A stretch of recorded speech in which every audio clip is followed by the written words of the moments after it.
नमस्कार दोस्तों, आप सभी का स्वागत है हमारे YouTube चैनल पर। देखिए, आज हम आपके लिए लेकर आए हैं सल्तनत काल से संबंधित कुछ बातें। तो आज हम चर्चा करेंगे किसके बारे में, सल्तनत काल के में और दिल्ली सल्तनत काल। जी हाँ दोस्तों, किसके बारे में चर्चा करेंगे, दिल्ली सल्तनत काल। सबसे पहला क्वेश्चन यही है कि भाई दिल्ली सल्तनत काल का जो टाइम ऑफ पीरियड है वो कितना है, 1206 से लेके 1526। जी हाँ दोस्तों, 1206 के और 1526 के बीच में जो वंश आए थे।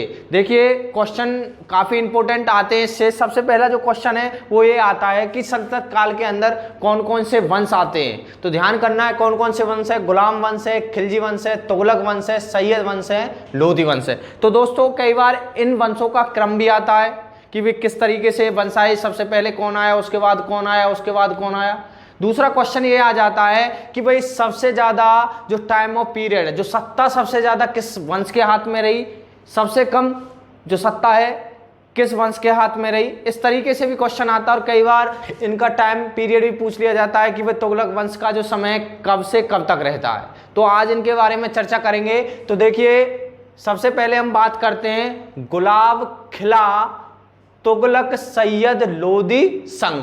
देखिए, मैंने क्या कहा, मैंने कहा गुलाब क्या हुआ, खिला किसके संग, तुगलक के संग, सैयद के संग और किसके संग, लोधी के संग। तो ध्यान करना, गुलाब खिला किसके संग, तुगलक, सैयद, लोधी, संग। तो ध्यान करना, गुलाम वंश का टाइम पीरियड क्या है, 1206 से 1206 से लेकर 1290 के बीच में।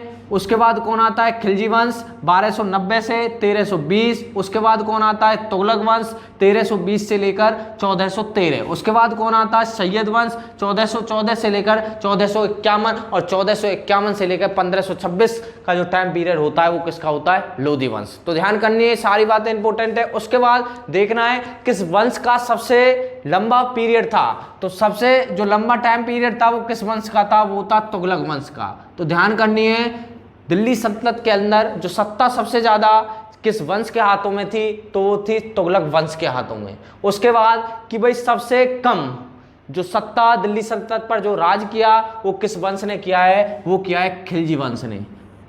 क्वेश्चन बहुत इंपॉर्टेंट है, ये प्रीवियस जो एग्जाम हुए हैं उनके अंदर भी ये क्वेश्चन पूछे गए हैं कि भाई सबसे ज्यादा तुगलक वंश ने शासन किया, उसके बाद सबसे कम किसने किया, खिलजी वंश ने। सबसे पहले दिल्ली सल्तनत पर शासन किसने किया, गुलाम वंश ने। सबसे बाद में दिल्ली सल्तनत पर जो शासन किया वो किसने किया, लोधी वंश ने। ये क्वेश्चन काफी इंपॉर्टेंट है। तो इसमें सबसे पहले हम आज पढ़ने जा रहे हैं किसके बारे में, गुलाम वंश के बारे में। जी हाँ दोस्तों, आज जो चर्चा करेंगे हम गुलाम वंश की करेंगे। और गुलाम वंश के जो पहले शासक होते हैं वो कौन होते हैं, वो होते हैं आपके कुतुबुद्दीन ऐबक। तो ध्यान करना है, गुलाम वंश के पहले शासक कौन होते हैं, कुतुबुद्दीन ऐबक। एक क्वेश्चन और रह गया है दोस्तों। क्वेश्चन क्या होता है कि जो दिल्ली सल्तनत है, इस दिल्ली सल्तनत के अंदर 5 वंश आते हैं। इन वंशों में से कुछ ऐसे वंश होते हैं जो तुर्की होते हैं और कुछ होते हैं अफगानी। तो ध्यान करने वाली बात है, पहले 3 वंश क्या होते हैं, तुर्की होते हैं, और लास्ट के जो 2 वंश होते हैं वो होते हैं आपके अफगानी। कई बार पूछ लिया जाता है। उसके बाद एक क्वेश्चन और बनता है कि भाई दिल्ली सल्तनत पर सबसे पहले, देखिए दिल्ली सल्तनत पर सबसे पहले किसने शासक किया था, तो किसने शासन किया था, तुर्कों ने करा था। किसने, तुर्कों ने। तो ध्यान करना, दिल्ली सल्तनत के अंदर पहला तुर्की कौन था जिसने शासन किया था, वो था कुतुबुद्दीन ऐबक। क्वेश्चन काफी इंपॉर्टेंट है। उसके बाद देखिए गुलाम वंश, इस गुलाम वंश के कई उपनाम हैं, पूछे जाते हैं। इलवरी, कौन सा, इलवरी हो, मामलूक हो या दास वंश हो, सभी किसके नाम होते हैं, सभी नाम होते हैं गुलाम वंश के। क्या बोला मैंने, इलवरी, मामलूक और दास वंश किसके नाम होते हैं, गुलाम वंश के नाम होते हैं। जो मामलूक जो नाम दिया वो हबीबुल्ला।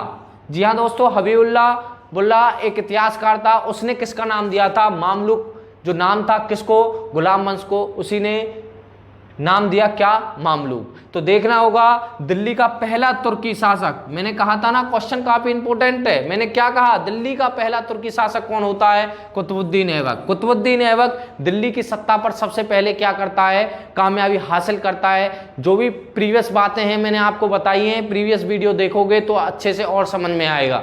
देखिए कुतुबुद्दीन ऐबक तुर्की शासक जो दिल्ली की सत्ता पर अपना क्या करता है, अधिकार जमा लेता है, किसकी सहायता से, मोहम्मद गौरी इनको दिल्ली का जो राज्य था या दिल्ली जो सल्तनत है उसका जो अधिकार था किसको देकर गए थे, कुतुबुद्दीन ऐबक को। उसके बाद देखिए कुतुबुद्दीन ऐबक साहब ने राजधानी सबसे पहले किसको बनाया, तो लाहौर को। ध्यान करना, दिल्ली सल्तनत की सबसे पहली राजधानी क्या होगी, लाहौर होगी। क्वेश्चन नोटेड है, बिल्कुल नोट करने वाला है। दिल्ली सल्तनत की पहली राजधानी क्या होगी, लाहौर होगी। और कुतुबुद्दीन ऐबक का राज्याभिषेक कब होता है, 24 जून 1206 में। कुतुबुद्दीन का ऐबक का जो शासन है या राज्याभिषेक बोल लीजिए कब होता है, 24 जून 1206 में। उसके बाद देखिए इसका नाम क्या है, लाख बख्श। इसका दूसरा या कह लीजिए उपनाम क्या है, लाख बख्श। ये लाखों के क्या करते थे, दान देते थे, इसलिए इनको क्या कहा गया, इनको लाख बख्श की उपाधि भी दी गई। उसके बाद देखिए इन्होंने कुछ अच्छे अच्छे निर्माण कराए जिनके कारण आज भी इनको क्या करा जाता है, जाना जाता है। सबसे पहले यदि मैं बात करूं किसकी, कुतुब मीनार की। जी हाँ दोस्तों, जो कुतुब मीनार है उसका निर्माण आरंभ, ध्यान करना क्वेश्चन यहां पर भी फंसता है। एक तो ये पूछा जाता है कि कुतुब मीनार का निर्माण आरंभ किसने करवाया, तो किसने करवाया, कुतुब मीनार किसने करवाया, कुतुबुद्दीन ऐबक ने। और सेकंड क्वेश्चन क्या पूछा जाता है कि भाई जो कुतुब मीनार है उसका निर्माण कंप्लीट किसने करवाया था, तो वो करवाया था इल्तुतमिश ने। तो दोनों क्वेश्चन कई बार फंस जाते हैं कि भाई इल्तुतमिश होगा या क्या होगा, कुतुबुद्दीन ऐबक होगा। तो बिल्कुल भी डाउट क्रिएट नहीं करना है, बात ध्यान करनी है। कुतुब मीनार का निर्माण आरंभ या नींव किसने डाली, कुतुबुद्दीन ऐबक ने। निर्माण पूरा किसने करवाया, इल्तुतमिश ने। और इसकी जो हाइट है 234 फुट इसकी ऊंचाई है। उसके बाद शुद्ध अरबी सिक्के, जी हाँ दोस्तों, शुद्ध अरबी सिक्के किसने चलाए थे, शुद्ध अरबी सिक्के कुतुबुद्दीन ऐबक साहब ने चलवाए। उसके बाद देखिए इक्ता प्रणाली। देखिए इक्ता प्रणाली क्या है, कुछ छोटे छोटे गांव का क्या होता है, समूह होता है, उसको ही हमने क्या कहा, इक्ता कहा। और सबसे पहले इक्ता, जैसे आज देख रहे हो आप, ब्लॉक है, डिस्ट्रिक्ट है, भाई कुछ गांव होते, उस समय क्या था, उस समय इक्ता प्रणाली थी। और इक्ता प्रणाली किसने चलाई थी, कुतुबुद्दीन ऐबक ने। उसके बाद देखिए 40 गुलाम सरदार संगठन। जी हाँ दोस्तों, बहुत काफी इंपॉर्टेंट है ये भी। 40 गुलाम सरदार संगठन का जो निर्माण है वो किसने कराया था, कुतुबुद्दीन ऐबक ने। आखिर 40 गुलाम सरदार संगठन क्या था, देखिए कुतुबुद्दीन ऐबक दिल्ली सल्तनत के अंदर एक गुलाम था, या मैं कह सकता हूं कि भाई जो मोहम्मद गौरी था या उसके बाद जो शासक आते हैं, भाई ये क्या था, गुलाम था।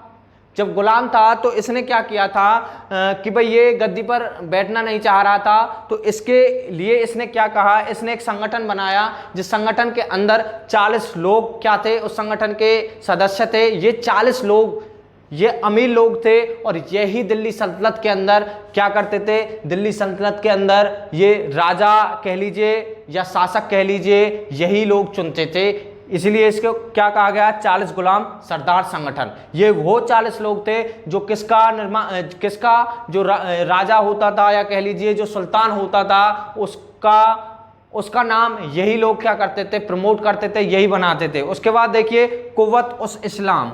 कुव्वत उस इस्लाम एक क्या है, एक मस्जिद है जो कि कहां पर है, किसके पास है, कुतुब मीनार के पास। उसके बाद देखिए 2.5 दिन का झोपड़ा, काफी इंपॉर्टेंट क्वेश्चन है। देखिए किस तरीके से पूछा जाता है कि 2.5 दिन का झोपड़ा किसने बनाया, कुतुबुद्दीन ऐबक ने बनाया। दूसरा पूछा जाता है कि 2.5 दिन का झोपड़ा कहां पर स्थित है, तो ये स्थित है अजमेर के अंदर।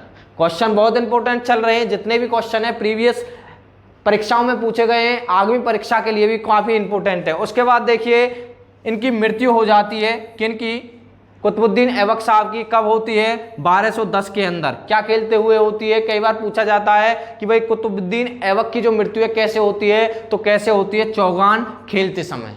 कैसे होती है, चौगान खेलते समय इनकी क्या हो जाती है, मृत्यु हो जाती है। घोड़े से गिर जाते हैं, इनकी मृत्यु हो जाती है। उसके बाद कई बार पूछा जाता है कि कुतुबुद्दीन ऐबक को दफनाया कहाँ गया, तो कुतुबुद्दीन ऐबक को दफनाया गया था कहाँ पर, लाहौर के अंदर। और लाहौर ही इनकी क्या थी उस समय, राजधानी थी किसकी, दिल्ली सल्तनत की। उसके बाद देखिए इसका उत्तराधिकारी कौन बनता है, आराम शाह।